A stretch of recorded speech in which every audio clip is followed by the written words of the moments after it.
கர்த்தராகிய இயேசு கிறிஸ்து நாமத்திலே வாழ்த்துகிறேன். நாம் இந்த வாழ்க்கை வாழும் பொழுது நமக்கு ஒரு சூப்பர் நேச்சுரலாக ஒரு ஹெல்ப் கிடைக்குதுன்னா எவ்வளோ ஒரு சந்தோஷமாக இருக்கும். நம்ம செய்யக்கூடிய காரியங்களில் எல்லாவற்றிலும் நமக்கு உதவி செய்வதற்கு ஒரு supernatural God is with you. உங்களுக்குள்ள இருக்கக்கூடிய தேவன் பார்த்திங்கன்னா பராக்கிரமசாலி. அவர் வானத்தையும் பூமியையும் படைத்த தேவன். அவரோடு இருந்து செயல்படும் பொழுது நமக்கு உதவி வந்து கொண்டே இருக்கிறது. உங்களுக்கு நாம் தனியாக அல்ல, நாம் தனி மனிதன் அல்ல. இயேசுவை ஆண்டவரின் ஏற்றுக்கொள்ளும் பொழுது நாம் தேவ ஆவியை பெற்றவர்கள். அந்த தேவ ஆவியோடு செயல்படும் போது பார்த்திங்கன்னா நமக்கு உதவி செய்வதற்கு நம் எங்கே சென்றாலும் எப்பேற்பட்ட சூழ்நிலை இருந்தாலும் சரி, நமக்கு உதவி செய்வதற்கு ஒரு தேவன் உண்டு. அந்த தேவன் தான் இயேசு கிறிஸ்து. அவரை ஏற்றுக்கொண்டிருக்கும் பொழுது செய்யக்கூடிய அனைத்து காரியங்களும் சிறப்பாக சேரும். நாம் யோசிக்கக்கூடிய காரியங்கள், நான் செயல்படக்கூடிய காரியங்கள் அனைத்துமே நம்ம கண்களுக்கு முன்பாக பார்த்திங்கன்னா லேசாக இருக்கும். அது சிறப்பாக செய்து முடிக்கக்கூடிய ஆற்றலையும் அறிவையும் தேவையான எல்லா புத்திகளையும் அது கொடுக்கக்கூடிய அந்த உதவியாக இருக்கும் உங்களுக்கு. அதனால தான் 129 சங்கீதத்தில் எழுதப்பட்டிருக்கு, எனக்கு ஒத்தாசை வரும் பர்வதங்களுக்கு நேராக என் கண்களை ஏறெடுத்தேன். நமக்கு ஒரு ஒத்தாசை வரும் பர்வதம் இருக்குது, அதற்கு நேராக நாம் கண்களை ஏறெடுக்க வேண்டும். அதான் தாவீது சொல்கிறார். நமக்கு ஒத்தாசை வரக்கூடிய ஒருவர் இருக்கிறார், ஒத்தாசை செய்யக்கூடிய ஒருவர் இருக்கிறார். அதற்காக நம்முடைய கண்களை பர்வதங்களுக்கு நேராக ஏறெடுக்க வேண்டும். வானத்தையும் பூமியும் உண்டாக்கின கர்த்தரிடத்திலிருந்து எனக்கு ஒத்தாசை வரும். அது யார்கிட்டருந்து வருதுன்னு பார்த்தீங்கன்னா, இந்த வானத்தையும் பூமியையும் உண்டாக்கின தேவனிடத்திலிருந்து நமக்கு ஒத்தாசை வரும். Our help comes from the Lord who made heavens and earth. அப்பேற்பட்டவற்றிலிருந்து ஒரு ஒத்தாசை கிடைச்சிச்சுன்னா எப்பேற்பட்ட வாழ்க்கை நம்மளுக்கு இருக்குன்னு பாருங்கள். வாழ்க்கையில் ஒரு கான்ஃபிடென்ஸ், ஃப்யூச்சரில் பார்த்திங்கன்னா ஒரு பிடிப்பு, ஒரு நிச்சயம் நமக்கு வேண்டுமென்றால் இந்த இயேசு கிறிஸ்துவின் மூலமாக நமக்கு கிடைக்கக்கூடிய ஒரு காரியம். அதுதான், அதற்காகத்தான் நம்ம வாழ்க்கையில் எப்பொழுதும் அவரை நோக்கி இருக்கிறவராக இருக்க வேண்டும். உதவி செய்கிறவர் எனக்குள்ளே இருக்கிறார் என்ற நிச்சயத்தோடு செய்யும் பொழுது, ஒருவேளை நம்ம ஸ்டூடெண்ட்டாக இருந்து படிக்கலாம், அல்லாட்டி வேலை பார்க்குறவர்கள் இருக்கலாம். வேலை ஸ்தலத்தில் அவரோட உதவி நம்மோடு அவர் இருக்கிறார். நம்ம பிஸ்னஸ் பண்ணாலும் அவர் நம்மோடு இருக்கிறார். உங்களுக்கு ஒரு ஹோம் மேக்கராக இருந்தால் கூட அவர் நம்மோடு இருந்து குடும்ப வேலைகளை சிறப்பாக செய்ய அவர் நமக்கு ஞானத்தையும் அறிவையும் கொடுக்கிற தேவனாக இருக்கிறார். அப்போ அவரோடு சேர்ந்து ஏன் நாம் செயல்படக்கூடாது? அவரை ஏன் நாம் ஏற்றுக்கொள்ளக்கூடாது? நமக்கு ஆலோசனைகளை கொடுத்து கொண்டே இருக்கக்கூடிய தேவனாக இருக்கிறார். அந்த ஆவி, பரிசுத்த ஆவி நம்ம மேல் இருக்கிறதுனால நமக்கு பார்த்திங்கன்னா எப்பொழுதும் அவரிடத்துல இருந்து we get the help from him. He is a helper, he is an Ebenezer. உதவி செய்கிற தேவனாக இருக்கிறார். ஒரு உதவி சாதாரண இடத்துலேருந்து உதவி வரல. நம்ம சில நேரங்களில் பார்த்திங்கன்னா இந்த இடத்துலேருந்து உதவி வந்தால் நமக்கு எப்படி இருக்கும் அப்படின்னு யோசிக்கலாம். உலகத்தில் வாழக்கூடிய பல பெரிய நபர்கள் இருக்கலாம், அரசியல்வாதிகள் இருக்கலாம், அல்லாட்டி பெரிய பிஸ்னஸ்மேன் இருக்கலாம், மிகுதியாக பணத்தை வைத்திருக்கிறவர்களாக இருக்கலாம். அவங்கள்ட்ட ஒரு உதவி கிடைக்குது அப்படின்னா நம்மளுக்கு எவ்வளோ சந்தோஷம். ரெகுலராக ஒரு உதவி அவர்கிட்ட வருது அப்படின்னா நம்ம எவ்வளவு சந்தோஷமாக இருக்கிறோம். ஆனால் இந்த வானத்தையும் பூமியும் படைத்தவரிடத்திலிருந்தே நமக்கு உதவி கிடைப்பதற்கு இந்த தேவன் வல்லவராக இருக்கிறார். அவரை நோக்கி தான் நம்ம பார்க்குறோம். சங்கீதம் 28:6 அதிலிருந்து படிக்கிறேன். கர்த்தருக்கு ஸ்தோத்திரம், அவர் என் விண்ணப்பங்களின் சத்தத்தை கேட்டார். பாருங்க, அவர் நம்முடைய விண்ணப்பங்களின், நம்ம ப்ரே பண்ணக்கூடிய காரியத்தில் நாம் என்னத்தை விண்ணப்பிக்கிறோமோ, எதற்காக அவரை ஜெபிக்கிறோமோ, ஒருவேளை பார்த்திங்கன்னா நோயிலிருந்து விடுதலைக்காக ஜெபிக்கலாம், ஒருவேளை கடன்களிலிருந்து விடுதலைக்காக ஜெபிக்கலாம், பண தேவைகளுக்காக நம்ம அவர்கிட்ட ஜெபிக்கலாம், ஒருவேளை நம்ம ப்ரமோஷனுக்காக ஜெபிக்கலாம், ஒருவேளை நமக்குள்ள சில தேவைகள் இருக்கலாம், சில பிரச்சனைகள், வெளியில் சொல்ல முடியாத சில பிரச்சனைகள் இருக்கலாம். எல்லா காரியத்திற்காகவும் தேவனிடத்தில் கேட்டு அவரிடத்திலிருந்து பதில் பெற்றுக்கொள்ளலாம். அந்த விண்ணப்பத்தை அவரிடத்தில் வைக்கலாம். கர்த்தர் என் பலனும் என் கேடகமாயிருக்கிறார். என் இருதயம் அவரை நம்பியிருந்தது. நான் சகாயம் பெற்றேன். ஆகையால் என் இருதயம் களி கூறுகிறது. என் பாட்டினால் அவரை துதிப்பேன். பாருங்க, கர்த்தர் என் விண்ணப்பத்தின் சத்தத்தை கேட்டார் அப்படின்றனால அதன் ஏன் அப்படின்றதுக்காக தாவீது அழகா அது காரணம் சொல்றார். என்ன சொல்றது பார்த்தீங்கன்னா, கர்த்தர் என் பலனும் என் கேடகமாக இருக்கிறார். அவர் தான் என்னோட பலன். அதனால தான் எனக்கு அந்த விண்ணப்பத்திற்கு பதில் கிடைத்திருக்கு. நாமும் இப்பேற்பட்ட எண்ணத்தை உடையவர்களாக இருக்க வேண்டும். கர்த்தர் எனக்கு பலனாக இருக்கிறாரு, எனக்கு கேடகமாக இருக்கிறார், என் இருதயம் அவரை நம்பி இருந்தது. அதே போல தான் நாமும் சில காரியங்கள் பதில் பெற வேண்டும் என்றால் நம்முடைய இருதயம் அவரை நம்பி அவரை சார்ந்திருக்க வேண்டும், அவரை நம்பி இருக்க வேண்டும், அவரிடத்தில் விசுவாசம் வைக்க வேண்டும். நாம் சகாயம் பெற்றேன். அப்போ அவர் பெற்ற சகாயத்துக்கு அவர் இருதயம் நம்பியிருந்தது தான் காரணம். அவர் சகாயம் பெற்றேன், ஆகையால் இருதயம் களி கூறுகிறது, என் பாட்டினால் அவரை துதிப்பேன். அப்போ நம்மளுக்கு ஒரு காரியம் சென்று நினைத்த காரியம் வரும்போது பார்த்தீங்கன்னா, என்னுடைய பாட்டினால் அவரை துதிப்பேன் என்று போட்டிருக்கு. கர்த்தர் அவருடைய பலன், அவரே நாம் அபிஷேகம் பண்ணினவனுக்கு அரணான அடைக்கலுமானவர். நம்ம அபிஷேகம் பண்ணப்பட்டவர்கள். ஆண்டவரை இயேசுவை ஏற்றுக்கொண்டோம் என்றால், அவரை ஆண்டவர் என்று வாயை திறந்து சொல்லும் பொழுது அந்த அபிஷேகம் நமக்குள் இருக்கிறவர்களுக்கு, அந்த அபிஷேகம் இருக்கிறனால தான் நம்ம வாழ்க்கையில் இந்த அபிஷேகம் நம்மை வழிநடத்தி செல்லும். அதனால தான் சொல்கிறாரு, கர்த்தர் அவருடைய பலன், அவரே தாம் அபிஷேகம் பண்ணினவனுக்கு அரணான அடைக்கலமாக இருக்கிறார். உங்களுக்கும் எனக்கும் இயேசுவை ஆண்டவரை ஏற்றுக்கொண்ட அனைவருக்கும் அபிஷேகம் பண்ணினவனுக்கு, நாம் அபிஷேகம் பெற்றவர்கள் நம்மளுக்கு அரணாக அடைக்கலமானவர். தேவரீர் உமது ஜனத்தை ரட்சித்து உமது சுதந்திரத்தை ஆசீர்வதியும், அவர்களை போஷித்து அவர்களை என்றென்றைக்கு உயர்த்தியர்களும். அதான் அவர் விண்ணப்பம் வைக்கிறாரு. உமது ஜனத்தை ரட்சித்து, நமக்கு உமது ஜனத்தை ரட்சிப்பதற்கு நாம் இயேசுவை ஆண்டவர் என்று ஏற்றுக்கொண்டால் போதும், நாம் ரட்சிப்புக்குள் வர்றோம். அப்போ அந்த ரட்சிப்பு நமக்கு கிடைக்குது. ஒருவேளை நீங்கள் இதை பார்த்து கொண்டிருக்கும் பொழுது இயேசுவை ஆண்டவர் என்று ஏற்றுக்கொள்ளாமல் இருந்தீங்கன்னா, இப்போ இயேசுவை ஆண்டவர், நீர் எனக்காக மரித்தீர், 3 நாள் உயிரோடு எழுந்தீர், இப்பொழுது நீ உயிரோடு இருக்கிறீர் என்று நான் இருதயத்தில் விசுவாசிக்கிறேன் என்று சொன்னால் அந்த ரட்சிப்பு உங்களுக்கு கொடுக்கப்படும். அந்த ரட்சிப்புக்குள்ளே வரும் பொழுது இந்த காரியங்கள் அனைத்தும் உங்கள் வாழ்க்கையில் பலிக்க ஆரம்பிக்கும். உங்களுக்கு உமது சுதந்திரத்தை ஆசீர்வதியும், அவர்களை போஷித்து அவர்களை என்றென்றைக்கும் உயர்த்தி அருளும். அப்போ அந்த ரட்சிப்பு கிடைக்குது. அதுக்கப்புறம் நம்மளை உயர்த்துகிற தேவனாக இருக்கிறார். வாழ்க்கையில் நம்ம ஒவ்வொரு நாளும் உயர்ந்து உயர்ந்து உயர்ந்து உயர பறக்கக்கூடியவர்களாக இருக்கும் அவருக்கு. அதனால கர்த்தர் இன்னொரு விஷயத்தை சொல்கிறாரு. எரேமியா 33ஆம் அதிகாரம் 3ஆம் வசனம் என்ன சொல்லி பார்த்தீங்கன்னா, என்னை நோக்கி கூப்பிடு, அப்பொழுது நான் உனக்கு உத்தரவு கொடுத்து நீ அறியாததும் உனக்கு எட்டாததுமான பெரிய காரியங்களை உனக்கு அறிவிப்பேன். அவரை நோக்கி கூப்பிடும் பொழுது, இயேசுவை நோக்கி கூப்பிடும் பொழுது, அவரிடம் நாம் ஜெபிக்கும் பொழுது, தேவைகளுக்காக அவரிடம் செல்லும் பொழுது, சில காரியங்கள் நம்மளுக்கு குறைபடும் பொழுது அவரிடம் சென்றோம் என்றால், அவர் அதான் சொல்கிறாரு, என்னை நோக்கி கூப்பிடு, அப்பொழுது நான் உனக்கு உத்தரவு கொடுத்து. அப்போ நம்ம கூப்பிடணும்.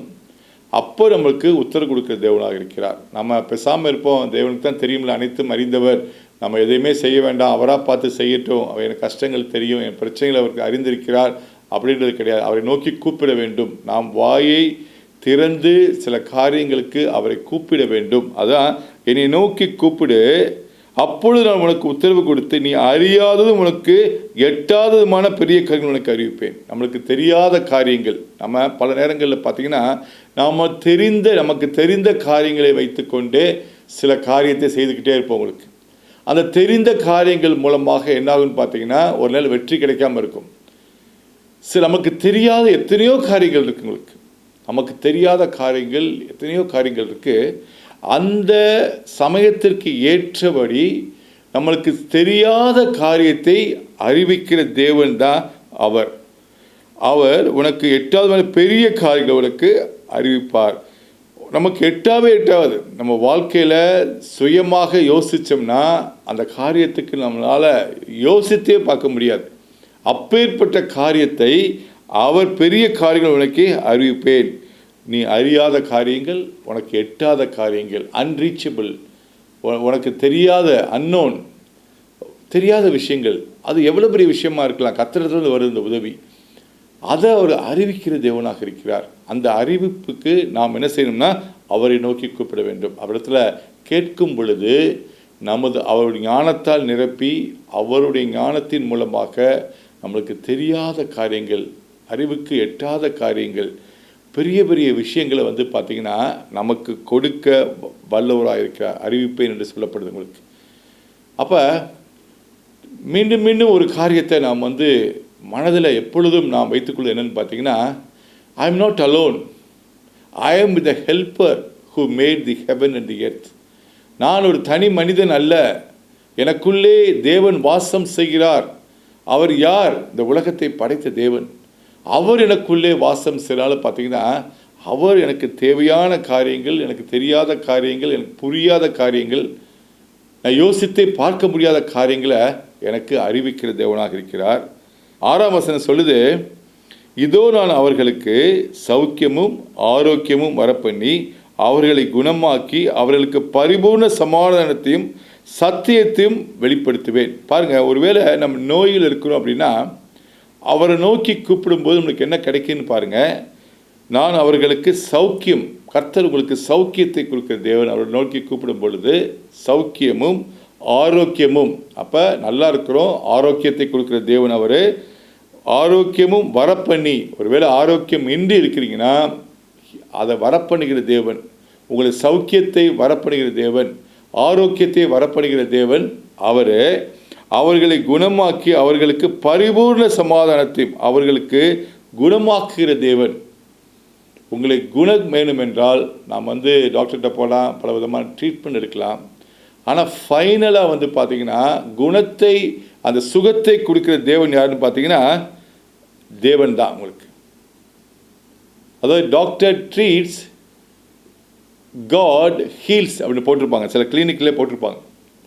டாக்டர் வந்து ட்ரீட்மெண்ட் கொடுப்பாங்க நம்மளுக்கு. அதை குணமாக்குறது யாருன்னு பார்த்தீங்கன்னா, இந்த சுகத்தை கொடுப்பது யாருன்னு பார்த்தீங்கன்னா தேவனாதி தேவன் கர்த்தர் தான் உங்களுக்கு கொடுக்குறாரு. அவருக்கு பரிபூர்ண சமாதானத்தையும், அபண்டன்ஸ், பீஸ், இந்த பீஸ் வித் அபண்டன்ஸ், சமாதானம், அதாவது குறைவில்லாத ஒரு சமாதானம், அப்பேற்பட்ட சமாதானத்தையும் சத்தியத்தையும் வெளிப்படுத்துவேன். அவருக்கு நமக்கு பார்த்தீங்கன்னா அறிவிக்கிற தேவனாக இருக்கிறார், வெளிப்படுத்துகிற தேவனாக இருக்கிறார். அதன் மூலமாக நாம் நடக்கிறவர்களாக இருக்க வேண்டும். அதுதான் ரொம்ப ரொம்ப முக்கியமான ஒரு காரியமாக இருக்குது தேவனிடத்தில். அதுதான் எப்பொழுதும் அவர்கிட்ட நம்ம எங்கே இருந்தாலும் சரி, எப்பேற்பட்ட சூழ்நிலை இருந்தாலும் சரி, ஒருவேளை அவர்கிட்ட விலகி இருந்தாலும் சரி, மீண்டும் அவரை நோக்கி கூப்பிடுவர்களாக நாம் மாற வேண்டும். கேட்டு பெற்றுக்கொள்ளலாம். ஒருவேளை பாவத்தில் இருக்கேன், எனக்கு பதில் கொடுப்பாரா, எப்பேற்பட்ட குற்றங்களை செய்திருக்கிறேன், எனக்கு பதில் கொடுப்பாரா அப்படின்னு பார்த்தீங்கன்னா, பாவிகளை ரட்சிக்க கிறிஸ்து இயேசு இந்த உலகத்திற்கு வந்தார். ஒருவேளை நீங்கள் பாவிகள் என்று நீங்கள் வந்து ஒருவேளை அவர்கிட்ட விலகி இருந்தீங்க அப்படின்னா உங்களை ரட்சிக்கத்தான் அவர் வந்து இந்த உலகத்திற்கு வந்தார். அப்போ அவரிடத்துல கேட்கலாம், உங்கள் பாவங்கள் எல்லாம் மன்னிக்கப்படும். அப்புறம் வந்து பார்த்தீங்கன்னா எல்லா பரம்பரை சாபத்திலிருந்து உங்களுக்கு விடுதலை கொடுக்குற தேவனாக இருக்கிறார், தரித்திலிருந்து விடுதலை கொடுக்குற தேவனாக இருக்கிறார், நோய்களிலிருந்து விடுதலை கொடுக்குற தேவனாக இருக்கிறார், உறவுகள் பிரிந்திருந்தாலும் சரி உறவுகளை மேம்படுத்த வல்லவராய தேவனாக இருக்கிறார். உங்கள் என்னென்னா குறைவு இருக்கிற அந்த குறைவுகளை நிறைவாக்குற தேவன், அப்பேற்பட்ட தேவன் தான் கடன் பிரச்சனை விடுதலையாக்குற தேவனாக இருக்கிறார். அதனால தான் பார்த்தீங்கன்னா நீங்கள் வந்து எப்பொழுதும் அவர் நமக்குள்ளே இருக்கிறார். இயேசு கிறிஸ்து இந்த பூலோகத்தில் 2000 வருஷங்களுக்கு வாழ்கிற டைமில் அவர் எல்லா அவருடைய சீஷர்களோட பல ஊழியங்கள், பல அற்புதங்கள், எதிர்பாராத அற்புதங்கள், பல விதமான அற்புதங்களை செய்கிறாரு. அப்போ அவர் சொல்கிறாரு, நான் இந்த பூலோகத்தை விட்டு போயிட்டு திருப்பி உயிர் தெழுவேன், அப்போ உங்களுக்கு ஆவியானவர் கொடுக்கப்படுவார். அவர் நீங்கள் வந்து வேதாகமத்தில் அவர் செய்த அற்புதங்கள் எல்லாம் படிக்கும் பொழுது அதே இயேசு எனக்குள்ளே வாசம் செய்கிறார், ஆவியாக எனக்குள்ளே வாசம் செய்கிறார் என்ற விசுவாசிக்க வேண்டும். அந்த கண்களுக்கு தெரியாத சில காரியத்தை விசுவாசிக்க வேண்டும், இருதயத்தில் நீங்கள் விசுவாசிக்க வேண்டும்.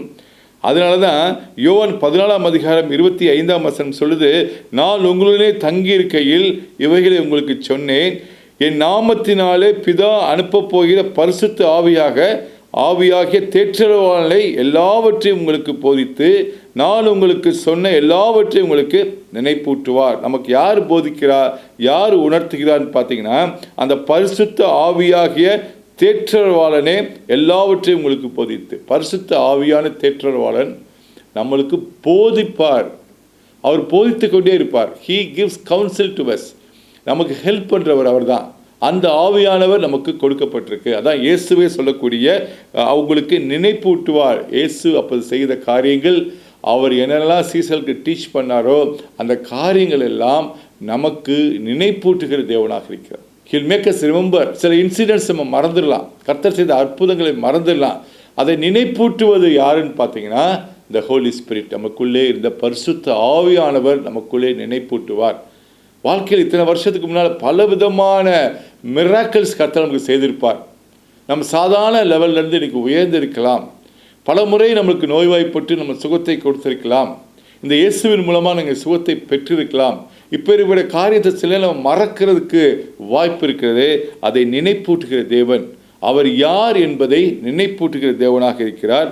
சமாதானத்தை உங்களுக்கு வைத்து போகிறேன், என்னுடைய சமாதானத்தை உங்களுக்கு கொடுக்கிறேன், உலக கொடுக்கிற பிரகாரம் அல்ல நான் உங்களுக்கு கொடுக்கிறதில்லை, உங்கள் இருதயம் கலங்காமலும் பயப்படாமல் இருக்கிறதாக. சமாதானத்தை கொடுத்திருக்கிறார். இருதயம் ஒருவேளை கலங்கி இருக்கு, பயப்படுற மாதிரி இருக்கு, எதிரிகள் சுற்றி வராங்க, சூழ்நிலை மோசமாக இருக்குது, கடன் பிரச்சனை இருக்குது, ஒருவேளை வியாதிக்குள்ளே இருக்கிறேன், கர்த்தர் உங்களை பார்த்து சொல்கிறாரு, நீ கலங்காமலும் உங்கள் இருதயம் கலங்காமலும் பயப்படாமலும் இருக்க. ஒருவேளை மரண பயத்தில் இருக்கலாம், ஒருவேளை இப்பேற்பட்ட நோய் வந்துருச்சே சுகம் கிடைக்குமா அப்படின்னு இருக்கலாம், ஒருவேளை பிரச்சனைகளுக்கு மேலே பிரச்சனை, பண பிரச்சனைகள் மேலே பிரச்சனை, இந்த வீடை கட்டி முடிக்க முடியுமான்ற ஒரு பிரச்சனை இருக்கலாம், இந்த காரியத்தை என்னுடைய பிஸ்னஸை அடுத்த லெவலுக்கு கொண்டு போக முடியுமா, இல்லாட்டி இப்போ இருக்க பிரச்சனை நான் எப்படி வழுவது, ஒருவேளை அங்கே வேலை பார்க்குறவர்கள் மூலமாக சில பிரச்சனைகள் இருக்கலாம், நீங்கள் நடத்துகிற பிரச்சனையில் நடத்துகிற தொழிலில் ஏதோ எந்த விதமான பிரச்சனை இருந்தாலும் சரி அதை கர்த்தர் அவர் பார்த்து கொள்வார். உங்கள் இருதயம் கலங்காமலும் பயப்படாமல் இருப்பதாக. எப்படி நான் பயப்படாமல் இருக்க முடியும்? கண்களுக்கு முன்பாக இப்பேற்பட்ட பிரச்சனை இருக்குது, நான் எப்படி கலங்காமல் இருக்க முடியும்னு பார்த்தீங்கன்னா, இந்த இயேசுவை ஏற்றுக்கொள்ளும் பொழுது, அவர் நமக்குள்ளே இருக்கும் பொழுது, அந்த தேற்றரவாளன் இருக்கும் பொழுது பார்த்தீங்கன்னா நமக்கு பயம் தேவையில்லை. கர்த்தர் பார்த்து கொள்வார். அவர் நம்மை தேற்றுகிறவர். நமக்கு ஆலோசனைகளை கொடுத்து நமக்கு பார்த்தீங்கன்னா அந்த காரியத்திலிருந்து நம்மளை விடுதலை செய்கிறார்கள். இன்னொரு முக்கியமான ஒரு காரியத்தை பார்ப்போம். கர்த்தர் எப்படிலாம் நம்மளை விடுதலை பண்ணுகிறார் என்றதை ஒரு சம்பவத்து மூலமாக பார்க்குறோம். அதாவது 2 நாளாகமம் 14ஆம் அதிகாரத்தில் 6ஆம் வசனம் படிக்கிறேன். அங்கே கர்த்தர் அவனுக்கு இளைப்பாறுதலை கட்டளையிட்டதினால் அந்த வருஷங்களில் அவனுக்கு விரோதமான யுத்தம் இல்லாமல் இருந்தது. தேசம் அமெரிக்கா இருந்தபடியினால் யூதாவிலே அரணான பட்டணங்களை கட்டினான். அதாவது ஆசா ராஜா அது பார்த்தீங்கன்னா அந்த ஊரில் அந்த நாட்டில் உள்ள எல்லா விக்கிரகங்கள் அந்த மாதிரி காரியத்தெல்லாம் அழித்து ஒரு மாதிரி எல்லாத்தையும் கர்த்தருக்காக எல்லா ப்ரிப்பரேஷன் பண்ணி இஸ்ரவேல் மக்கள் மத்தியில் அந்த ப்ரிப்பரேஷன்ஸ்லாம் பண்ணி வச்சிருக்கனால அவனுக்கு ஒரு அரணான பட்டங்களை கட்டினான். அப்பேற்பட்ட ஒரு சூழ்நிலை, ஒரு காம்னஸ் கொண்டு வச்சுறாரு அந்த ஆசா என்ற ராஜா. அவன் யூதாவை நோக்கி, தேசம் நமக்கு முன்பாக அமர்ந்திருக்கையில் நாம் இந்த பட்டணங்களை கட்டி அவைகளுக்கு அலங்கங்களை, கோபுரங்கள், வாசல்கள் உண்டு பண்ணி தாழ்பால் போட்டு பலப்படுத்துவோமாக. நம்முடைய தேவனாய் கர்த்தரை தேடின போது சுற்றிலும் நம்மளுக்கு இறைப்பாதலை கட்டளையிட்டார் என்றான். அப்படியே கட்டினார்கள், அவர்களுக்கு காரியம் வாய்த்தது. இளைப்பாறுதல் கட்டளையிட்டக்கூடிய தேவனாக இருக்கிறார். நம் தேவனாய் கர்த்தரை தேடின போது சுற்றிலும் நமக்கு இளைப்பாறுதலை கட்டளையிட்டார். தேவனாய் கர்த்தரை தேடும் பொழுது இந்த இளைப்பாறுதல். நாம் அந்த தேவனை தேடுகிறோமா அப்படின்னு தான் இப்போ கொஸ்டின். அந்த இளைப்பாறுதலை கொடுக்கக்கூடிய தேவனை தேடினோம், அவர் இதை கட்டளையிட்டார் அப்படின்னு சொல்லி அழகாக போடப்பட்டிருக்கு. அது அடுத்து என்ன நடக்குன்னு பாருங்கள். யூதாவிலே பரிசையும் ஈட்டியும் பிடிக்கிற 3,00,000 பேரும் பென்யமீனிலே கேடகம் பிடித்து வில்லை நாணேற்றில 7,80,000 பேருமான சேனை ஆசாவுக்கு இருந்தது. ஆசாவோட மிலிட்ரி ஸ்ட்ரென்த் பார்த்தீங்கன்னா 3,00,000 பேர் இருக்கிறாங்க. அப்புறம் ஒரு 2,80,000 பேர் சேனைக்கு ஆசாவுக்கு இருந்தது. அப்போ 5,80,000 பேர் இருக்காங்க ஃபைட் பண்ணுறதுக்கு சோல்ஜர்ஸ். அவங்களுடைய ஸ்பெஷாலிட்டிக்கு ஏற்ற மாதிரி கொடுக்கப்பட்டிருக்கு. ஆனால் இவர்கள் எல்லோரும் பராக்கிரமசாலிகள், எல்லோரும் பராக்கிரமசாலிகள். தேவனிடத்திலிருந்து வரக்கூடிய நம்ம எல்லோருமே பராக்கிரமசாலிகள் என்று அழைக்கப்படுவங்களுக்கு காரணம் இந்த பராக்கிரமசாலியான கர்த்தர் நமக்குள்ளே வாசம் செய்கிறது தான். 5,80,000 பேர் இருக்காங்க. அவங்களுக்கு விரோதமாக ஒரு காரியம் நடக்கப்போகுது. அவர்களுக்கு விரோதமாக எத்தியோப்பியனாகிய சேரா 10,00,000 பேர்கள் சேர்ந்த சேனையோடும் 300 ரதங்களோடும் புறப்பட்டு மரேசா மட்டும் வந்தான். பாருங்க, அங்கே 5,80,000, இங்கே 10,00,000, அப்புறம் ஒரு 300 300 ரதங்களோட எதிர்த்து வராங்க. எது பிகர்? 5,80,000, அங்கே 10,00,000 + 300 10 ரதங்களோட வரக்கூடிய ஒரு டீம். கண்டிப்பாக 10,00,000 தான் பெருசு, அது எல்லாருக்கும் தெரிஞ்ச ஒரு காரியம். ஆனால் இங்கே இருக்கிற எல்லாமே பராக்கிரமசாலிகள், தேவனுடைய உதவியை பெற்றவர்கள், தேவனுக்காக வேலை செய்த ராஜாவின் கீழே இருக்கக்கூடிய மக்கள். எப்பொழுதுமே நம்பர்ஸ் பார்த்திங்கன்னா முக்கியம் இல்லை, அவர்களுக்குள்ளே இருக்கிற விஷயந்தான் முக்கியம். உங்களுக்கு நம்பரில் எத்தனை பேர்னாலும் இருக்கலாம், ஆனால் அவர் தேவனை ஏற்றுக்கொண்டிருக்கிறார்களா, அவருக்குள்ளே வாசம் செய்கிற தேவன் இருக்கிறாரா என்பதுதான் ரொம்ப ரொம்ப முக்கியம். நாமும் சில இடத்துல பார்த்திங்கன்னா எதிரிகள் நிறைய பேர் இருக்காங்க. நான் தனியாக இருக்கேன், எனக்கு இது கிடைக்குமா, அவங்களோட நான் சண்டை போட முடியுமா, இந்த மாதிரி சில காரியங்கள் எனக்கு தொழில் ரீதியாக போட்டி இருக்குது, அது ஒரு பெரிய ஃபேக்ட்ரியாக இருக்குது, பட் எனக்கு ஒரு சின்ன ஆட்கள் கம்மியாக தான் இருக்காங்க, நான் இதை வென்று விட முடியுமான்னு சொல்லி யோசிக்கலாம். ஆனால் கர்த்தர் சொல்கிறாரு அது முக்கியம் இல்லை, நாட் நம்பர்ஸ். கர்த்தருக்கு நம்பர் ஒரு முக்கியமே இல்லை. பல இடத்துல பார்க்குறோம் நம்ம. அவர் பார்த்திங்கன்னா சாதாரணமாக இருக்கிறவங்கள ஆசீர்வதிக்கிற தேவன். காரணம் அவர் நம்ம கூட இருக்கிறார், பராக்கிரமசாலியாக அவர் இருக்கிறார். அவர் வானத்தையும் பூமி படைத்த தேவன். அப்பேற்பட்ட தேவன் நமக்குள்ள இருக்கிறனால பார்த்திங்கன்னா எப்பேற்பட்ட காரியத்தையும் நாம் சந்திக்கக்கூடிய பலனை கொடுக்கிற தேவனாக இருக்கிறார். அப்போ என்ன நடக்குதுன்னு பாருங்கள். அடுத்து என்னும் பள்ளத்தாக்கிலே அப்பொழுது ஆசா அவனுக்கு எதிராக புறப்பட்டான். மரேசாவுக்கு அடுத்த செப்பத்தா என்னும் பள்ளத்தாக்கிலே யுத்தத்திற்கு அணிவகுத்து நின்றார்கள். ஆசா தன் தேவனா கர்த்தரை நோக்கி கூப்பிட்டு, இதுதான் ரொம்ப முக்கியம், நாம் தேவனை நோக்கி கூப்பிடுகளாக இருக்க வேண்டும். உங்களுக்கு பாருங்கள், ஆசா தன் தேவனா கர்த்தரை நோக்கி கூப்பிட்டு புறப்படுறான். அடுத்து கர்த்தரை நோக்கி கூப்பிடக்கூடிய ஆளாக இருக்கணும். நம்மவும் பார்த்திங்கன்னா தினமும் தேவனை நம்மோடு இருக்கிறார்னு சொல்லி அவரை நோக்கி கூப்பிடணும். கூப்பிடும்போது தான் பெரிய காரியங்களை அறிவிக்கிற தேவன் நம்மளே இருக்கிறார்களுக்கு. அதுதான் நம்ம ரொம்ப முக்கியமாக இருக்குது. கர்த்தாவே பலமுள்ளவனாகிலும் பலனற்றவர்களாகிலும் உதவி செய்கிறது உமக்கு லேசான காரியம். பாருங்கள், கர்த்தர்கிட்ட சொல்கிறான், அவங்க பலவுள்ளனாக இருக்கலாம், பலம் நற்றவர்களாக இருக்கலாம், ஆனால் உமக்கு உதவி செய்கிறது உமக்கு லேசான காரியம். அவருக்கு எதிர்த்த சைடில் பலசாலி இல்லை, அதெல்லாம் கணக்கே கிடையாது. அவருக்கு உதவி செய்கிற தேவன் நமக்கு இருக்க, அவருக்கு லேசான காரியம். அவருக்கு நீங்கள் எதிர்பார்த்திருக்க காரியத்தை முடித்து தருவது லேசான காரியம். நீங்கள் எதிர்பார்த்து இதை கேட்டுக்கொண்டிருக்கிறீங்க, இந்த பிரச்சனையிலேருந்து எங்களுக்கு விடுதலை கிடைக்கணும்னு வச்சிங்கன்னா, ஒரு வேளை நோயாக இருக்கலாம், எப்பேற்பட்ட இதற்காக நீங்கள் கேட்டுக்கொண்டிருந்தாலும் சரி, அதை முடிவுக்கு கொண்டு வருவது அவருக்கு லேசான காரியம். எங்களுக்கு துணை நில்லும், உம்மை சார்ந்து உம்முடைய நாமத்தில் ஏராளமான அந்த கூட்டத்திற்கு எதிராக வந்தோம். கர்த்தாவே நீர் எங்கள் தேவன், மனுஷன் உம்மை மேற்கொள்ள விடாதையும் என்றார். ஏன்னா பாருங்கள், சண்டை 2 பேருக்கு தான். மனுஷன் உம்மை மேற்கொள்ள விடாதையும் சொல்கிறான் பாருங்க. அப்போ அவங்க யாரை மேற்கொள்ள போகிறாங்க, இவங்ககிட்ட ஃபைட் பண்ணாங்க அப்படின்னா தேவனை மேற்கொள்ள போகிறாங்கன்னு அர்த்தம். ஏன்னா இங்கே இருக்கிறது ஃபுல்லாக தேவனுடைய மனிதர்கள், தேவனின் அருள் பெற்றவர்கள், அந்த அபிஷேகம் பற்றவர்கள். அப்போ தேவனை மேற்கொள்ள விடாதவர்கள். அப்போ நம்ம ஜெபம் எப்படி இருக்குன்னு பார்த்தீங்கன்னா, நான் எனக்குள்ள இருக்க தேவனை மேற்கொள்ள விடாதவர்கள். நீங்கள் இல்லை, எதிரி ஒருத்தவங்க வர்றாங்க, ஒரு வேளை அந்த நோய் இல்லாத எதை மேற்கொள்ள முடியாதுன்னா அந்த தேவனை மேற்கொள்ள முடியாது. காரணம், உங்களுக்குள்ள இருக்க அந்த தேவ ஆவி உங்களுக்கு இருக்கிறது. அதுதான் கர்த்தர் உங்களுக்கு இன்றைக்கு உங்களோடு பேசி அதை மேற்கொள்ள முடியாது. உங்களை இல்லை, உங்களை மேற்கொள்ளலாம், ஆனால் உங்களுக்குள்ளே இருக்கக்கூடிய கர்த்தரை மேற்கொள்ள முடியாது. அப்பொழுது கர்த்தர் அந்த எத்தியோப்பியரை ஆசாப் யூதாவுக்கு முன்பாக முறியடித்தனால் எத்தியோப்பியர்கள் ஓடி போனார்கள். இதுதான் நாம் ஒரு உதவியோட தேவனிடத்தில் விண்ணப்பம் பண்ணி அவர்கிட்ட கேட்டு பெற்றுக்கொள்ளும் பொழுது வந்து பார்த்திங்கன்னா இப்பேற்பட்ட காரியங்கள் தான். அது நம்பர்ஸ் கம்மியாக இருக்கலாம். நம்ம செய்ய வேண்டியது, நம்மளை எதிர்க்கிறவர்கள் யாருன்னா கர்த்தரிடத்தில் எதிர்க்கிறார்கள். நம்ம எதிர்க்கலை, கர்த்தரிடத்தில் எதிர்க்கிறாங்க. அப்போ கண்டிப்பாக அவங்களுக்கு தோல்வி தான்.